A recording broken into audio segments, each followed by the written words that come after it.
Hello दोस्तों। तो कैसे हैं आप?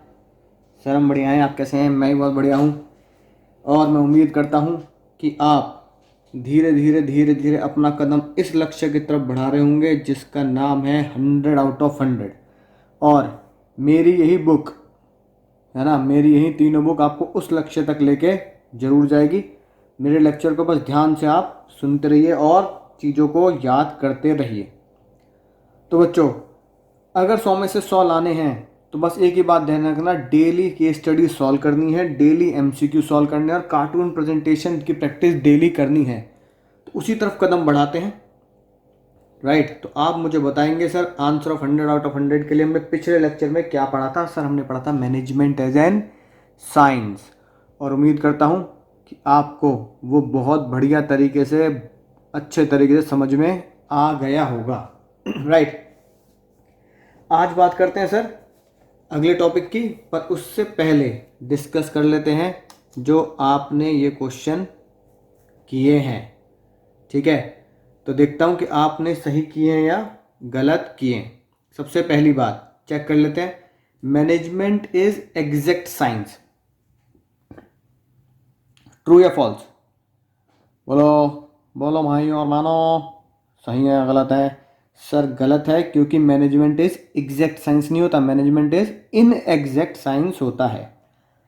अगला, management is science art, both science and art, art but not science. ये है सबसे खतरनाक सवाल जो बहुत सारे बच्चे कंफ्यूज रहते हैं पूरे हिंदुस्तान में। ठीक है, क्या लगता है आपको? कोई बच्चे कह रहे हैं sir management is science but not art, है ना? कोई बच्चे कह रहे हैं sir management is art but not the science. ठीक है, ये वाला फोर्थ पॉइंट।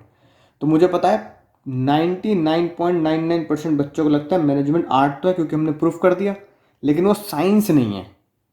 ठीक है, वो साइंस नहीं है, क्योंकि साइंस में तो सिर्फ सिस्टमेटिक बॉडी ऑफ नॉलेज ही हम प्रूफ कर पाए थे, बाकी टॉपिक हम प्रूफ नहीं कर पाए थे क्योंकि बाकी फीचर्स पे एप्लीकेबल नहीं थे।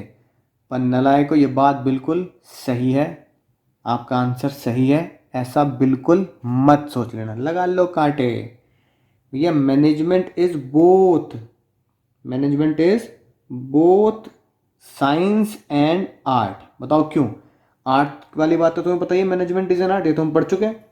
पर मैनेजमेंट इज साइंस क्यों है बताओ? मैनेजमेंट इज साइंस इसलिए है क्योंकि साइंस के कुछ फीचर, कुछ आधे अधूरे फीचर तो आते हैं। एक्सपेरिमेंट, एक्सपेरिमेंट तो हम करते ही हैं। ठीक है, राइट। ऑब्जर्वेशन, ऑब्जर्वेशन भी हम करते ही हैं, बस वो केमिकल होता है और ह्यूमन बिहेवियर पे होता है, इसलिए हम इसे बोलते हैं management is in exact science. अगर वो इन एग्जैक्ट साइंस है तो उससे क्या फ़र्क पड़ता है? कुछ तो साइंस है। राइट, इसलिए ध्यान से ही हमने टॉपिक का नाम ही क्या पढ़ा था? Management is in exact science. तो आई होप आपको बात समझ में आई होगी। तो आंसर होगा point number 3, both science and art. NCERT का क्वेश्चन है ये, एनसीईआरटी का क्वेश्चन है। और है ना, चिंता मत करो, आपकी एनसीईआरटी भी मैं ही कवर करूंगा। तो बोथ साइंस एंड आर्ट, समझ गए? तो अभी समझ में आ गया होगा ऐसा कारण क्या है। क्योंकि मैनेजमेंट आर्ट तो है ही, पर साइंस भी है, लेकिन वो इनएग्जैक्ट है, इसलिए हम बोलेंगे साइंस एंड आर्ट दोनों है। ये बताओ, तो बहुत ही आसान है। Identify the nature of management when it is set to systematic body of knowledge which explain general rule. ठीक है, यही बात एमसीक्यू के साथ साथ फिल इन द ब्लैंक में भी आती है। Identify the management which based on systematic body of knowledge explain with general rules. कई बार लगता है सिस्टमैटिक बॉडी ऑफ नॉलेज तो आर्ट में भी था, systematic body of knowledge science में भी, और आज जो हम टॉपिक कवर करेंगे सिस्टमैटिक बॉडी ऑफ नॉलेज, तो आज के टॉपिक में भी है। लेकिन किस वर्ड से पता लगता है सिस्टमैटिक बॉडी ऑफ नॉलेज से हमें कौन सा आंसर देना है? आर्ट देना है, साइंस देना है, आर्ट साइंस प्रोफेशन देना है, या नन ऑफ देना है? पता है किस पॉइंट से लगता है? विच एक्सप्लेन जनरल रूल्स। इस पॉइंट से पता लगता है नलायक को, इस पॉइंट से, जनरल रूल्स के नाम से। ठीक है, जनरल रूल्स अगर लिखा है तो रूल्स एंड रेगुलेशन किसमें फॉलो होते हैं? साइंस में। तो आप क्या लिखोगे? Management as science. ठीक है, क्वेश्चन 3 भी समझ में आ गया होगा ढंग से। फिर क्वेश्चन नंबर 4 पे आते हैं। Which of the following is not, सबसे खतरनाक बात, which of the following is not the feature of science. इसमें से कौन सी बात साइंस पर लागू नहीं होती? बेस्ड ऑन एक्सपेरिमेंट, साइंस है कि नहीं है? क्वेश्चन में उल्टा कह रहा है, नॉट द फीचर, उल्टा ढूंढना है। हमें बताना कौन सा साइंस का फीचर नहीं है। बेस्ड ऑन एक्सपेरिमेंट साइंस का फीचर है, बॉडी ऑफ नॉलेज, ये भी साइंस का फीचर है। बेस्ड ऑन प्रैक्टिस, ये साइंस का फीचर है कि नहीं है। यूनिवर्सल वैलिडिटी, ये साइंस का फीचर है कि नहीं है। तो ढूंढ के बताओ, कई बार क्या होता है, वो चीज़ ढूंढो जो साइंस का फीचर होती है, राइट। अब देखो, एक्सपेरिमेंट, PURE, प्योर कोड बताया था। Body of knowledge, universal validity, ये तीनों साइंस के फीचर हैं। अगर आप ध्यान रखो तो यू से यूनिवर्सल वैलिडिटी, ई से ये, और systematic body of knowledge. Practice कहाँ पढ़ा था, याद हो तो प्रैक्टिस पढ़ा था हमने आर्ट में, और ब्रूस ली के बारे में हमने जाना था, याद आ रहा है ना, राइट। इसलिए आंसर क्या होगा, ये based on practice is not the feature of science. Sir मजा ही आ गया बिल्कुल। अगला आता है which of the following is feature of science, इसमें कौन सा साइंस का फीचर है। पर्सनल स्किल, क्या ये साइंस का फीचर है। बेस्ड ऑन एक्सपेरिमेंट, क्या है एक्सपेरिमेंट तो साइंस में ही होता है भाई। रिप्लीकेशन इज पॉसिबल, क्या ये साइंस है, हाँ रिप्लीकेशन भी साइंस में होती है। सेम डाटा दो अलग अलग साइंटिस्ट को, ठीक है। अब ये भी है, ये भी है। स्किल, स्किल कहाँ थी, याद आ रहा है, आर्ट में, राइट। अदनान सामी की वीडियो देखी थी। बोथ 2 and 3, तो आप लिखोगे ये भी है ये भी हो, तो आंसर होगा ये। Both second and third is the feature of science. और आखिरी आता है management is science like physics और केमिस्ट्री, तो आंसर होगा फॉल्स। सोशल साइंस की तरह है वो, फिजिक्स और केमिस्ट्री की तरह केमिकल बेस्ड नहीं होती। आइए बात समझ में आ गई होगी। और फिर उसके बाद ही हमने आपको दिए थे सर 2 क्वेश्चन, तो आइए देख लेते हैं 2 खास क्वेश्चन जो आपके एग्जाम में आए हुए भी हैं। क्वेश्चन नंबर 29 और 34 आज चेक करेंगे, ठीक है। तो भाई और बहनों, आपके सामने आ चुका है क्वेश्चन नंबर 29। ध्यान से पढ़ेंगे कि भाई किस तरीके से मुझे एग्जाम में आंसर लिख के आना है। मिसेस वॉटसन है ना, हाँ ये वही वॉटसन है, ठीक है, जो IPL में खेलता है, उसकी वाइफ है, राइट। और मिस सचदेवा, दोनों आंटी जी आपके सामने हैं, ठीक है। आपको ध्यान से इनका जवाब देना है, सोच समझ के बताओ। Miss Watson passed her MBBS examination and also passed MS examination as an eye specialist, यानी कि डॉक्टर की डिग्री पूरी है उनके पास। After 2 years of study she joined the big hospital as a eye surgeon. Now she performing successfully since last few years, बढ़िया काम चल रहा है। Mr Madan, founder of CTC feet and Mrs वॉस्टन is experience the aspect of science and miss Sachdeva feels that she is experiencing the aspect of art. Who is right? तो चलो check करते हैं कौन सही है। सबसे पहले बात करते हैं मैं आंसर कैसे लिखूंगा, तो आंसर लिखूंगा बीच में एकदम, आंसर नंबर 29, ठीक है। तो जब मैं इसको लिखूंगा सबसे पहले ही मैं बीच में लिखूंगा क्या, both miss Watson and miss Sachdeva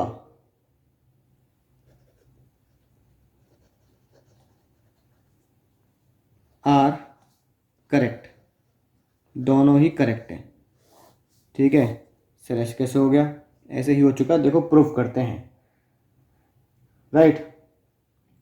miss Watson क्या एक्सपीरियंस कर रही हैं, तो देखो मैं एग्जाम में कैसे लिखूंगा, प्रेजेंटेशन कैसे करूंगा, तो आप इस तरीके से भी एग्जाम में प्रेजेंट कर सकते हैं। दिमाग में प्रेजेंटेशन खुद बनानी सीखो। तो मैं क्या लिखूंगा, पहले यहाँ लिखता हूँ मिस वॉटसन के बारे में, ठीक है। मिस वॉटसन इज एक्सपीरियंसिंग, क्या एक्सपीरियंस कर रहे हैं, एस्पेक्ट ऑफ साइंस। और जो मिस सचदेवा हैं वो क्या एक्सपीरियंस कर रही हैं, experiencing the aspect of art. वो कह रही है भैया तुम तो आर्ट की बात कर रही हो, मिस सचदेवा कह रही है भैया मैं तो साइंस पढ़ी है MBBS, तो मैं साइंस की बात कर रही हूँ। तो दोनों ही क्या है, बिल्कुल करेक्ट है। अब नीचे क्या लिखूंगा, ठीक है, ऐसा क्यों कर रही हैं साइंस की तरह, as miss Watson passed MBBS, Munna Bhai MBBS, ठीक है ना। एंड ऑल्सो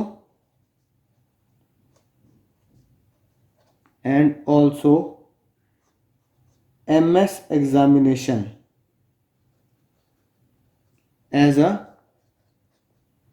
आई सर्जन, ठीक है।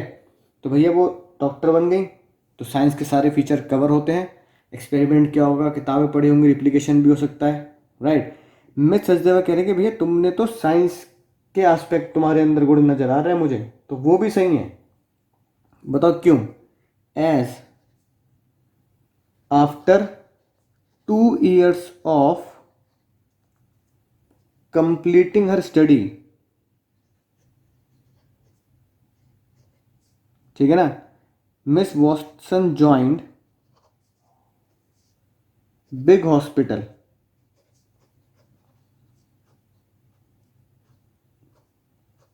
उन्होंने क्या ज्वाइन कर लिया, एक बड़ा सा हॉस्पिटल ज्वाइन कर लिया। And she is now performing well, ठीक है, सिंस, ये तो लिखा था क्वेश्चन में, परफॉर्मिंग वेल सिंस,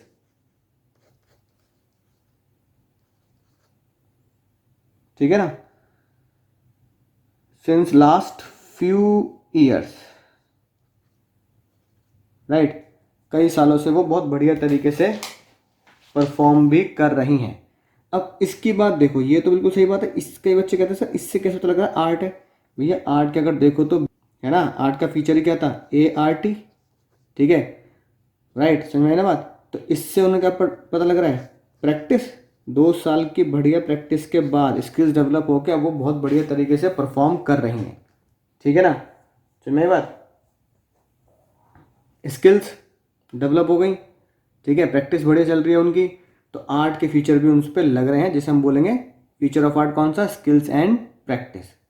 तो दोनों ही क्या है, बिल्कुल सही है। तो एग्जाम में आप इस तरीके से आंसर लिख के आएंगे बहुत बढ़िया तरीके से। है तो समझ में आएगी बात, ये मतलब समझाने के लिए लिख दिया, ठीक है। ये है आपकी बोर्ड्स की प्रेजेंटेशन, राइट। इसको ऐसे पैक कर लेते हैं, साफ साफ करके आएंगे एग्जाम में। अब आता है अपना अगला क्वेश्चन 34, ठीक है ना। 34 चेक कर लेते हैं। ये देखो क्या लिखा है, Kamal Khan and David are partners in a firm engaging distribution of dairy product, है ना। अब देखो अगर देखें तो खास बात क्या है इस क्वेश्चन की, ठीक है। One day there was serious discussion between Khan and David regarding the management as a science. Khan argue that management was not science, Khan कह रहा है साइंस नहीं है मैनेजमेंट, डेविड कह रहा है भाई मैनेजमेंट साइंस है। तो मेरी बात, एक बंदा कह रहा है साइंस नहीं है, दूसरा कह रहा है साइंस है। कमाल इंटरवेंटेड, तुम हो वो कमाल के आदमी, है ना, तुम ही हो कमाल के आदमी। सोचो तुम कमाल की जगह हो और तुम कह रहे हो भाई दोनों ही अपनी अपनी जगह पे सही हो, लड़ाई करने की जरूरत नहीं, बोथ आर करेक्ट। अब दोनों तुमसे लड़ रहे हैं, भैया प्रूफ कर दो दोनों कैसे सही हो गए, एक बंदा सही होगा, ठीक है। मैनेजमेंट साइंस भी है, ये कैसे प्रूफ हो गया, मैनेजमेंट साइंस नहीं है कैसे प्रूफ होगा, तुम दोनों को प्रूफ करके बताना है। ये है मजेदार क्वेश्चन, सोचो कैसे प्रूफ करोगे। तो तुम्हें पता कैसे प्रूफ करना है, सिंपल सी बात है, मैनेजमेंट एज साइंस के तुम्हें फीचर्स उन्हें समझाने हैं और एंड में आंसर दे देना है कि मैनेजमेंट क्या है हमारी, इनएग्जैक्ट साइंस है। समझ में ना बात, ठीक है। तो देखो कैसे प्रूफ करेंगे, सबसे ऊपर क्या लिखेंगे, क्वेश्चन 34, ठीक है, पैराग्राफ नंबर 1, डॉट लगा दो एग्जाम में, 1 2 ऐसे करके लिख दो। पहले मैंने लिखा, जैसे जैसे मैं लिख रहा हूं एग्जाम में वैसे वैसे ही आप लिखोगे, मैनेजमेंट एज अ साइंस। साथ साथ कार्टून प्रेजेंटेशन भी करके आनी है हर क्वेश्चन में एग्जाम में, याद रखना, ठीक है। पहले मैं ये प्रूफ करूंगा मैनेजमेंट एज अ साइंस, ठीक है, मैनेजमेंट साइंस है कि नहीं है। तो मैं बताओ साइंस क्या होता है, तो मैं क्या लिखूंगा, science is systematic body of knowledge. ये बात तो मानते हो, मैं वही लिख रहा हूँ जो हमारे नोट्स में लिखी है बात, उसे याद करके। Which is based on general truth. Science हमेशा क्या बताता है? ट्रुथ बताता है। ट्रुथ को मैंने अंडरलाइन कर दिया है ना। विच कैन बी टेस्टेड, जो कहीं भी आप टेस्ट कर सकते हैं, राइट। फिर हेडिंग क्या डाली, डॉट लगा के, फीचर्स ऑफ साइंस। साइंस के क्या फीचर होते हैं? सबसे पहला फीचर तुम जानते ही हो, ठीक है। तो एग्जाम में कैसे लिखेंगे? एग्जाम में हम एक टेबल बनाएंगे, ठीक है। आप स्केल से बनाएंगे क्योंकि मैं तुम्हें यहाँ बता रहा हूँ तो मैं स्केल से नहीं खींच रहा हूँ। सबसे पहला, राइट, सबसे पहला क्या? Systematic body of knowledge. याद करा होगा तुमने। तो यहाँ सिस्टमेटिक बॉडी ऑफ नॉलेज के लिए लिख दोगे as science a systematic body of knowledge, just it needed books and experimentation, है ना, राइट। वो तुम्हें याद करना ही है। दूसरा मैं क्या लिखूंगा? Science principle is based on experiment and observation. फिर इसके आगे क्या लिखूंगा? ठीक है ना। Science principle are develop through, scientific principles are develop through experiment and observations, ठीक है। तीसरा क्या लिखूंगा? Universal validity. याद आ गया? तो बताओ, साइंस के प्रिंसिपल यूनिवर्सल वैलिड होते हैं नहीं होते हैं? तो science principles are universal validity, है ना, एज साइंटिफिक एक्सपेरिमेंट। जो मैंने तुम्हें एग्जाम्पल दिया था सेम वही एग्जाम्पल आपको एग्जाम में लिख के आने हैं, राइट। ये हो गए हमारे फीचर्स, ठीक है ना, और ये हो गए हमारे एक्सप्लेनेशन। ये बात समझ में आ गई होगी।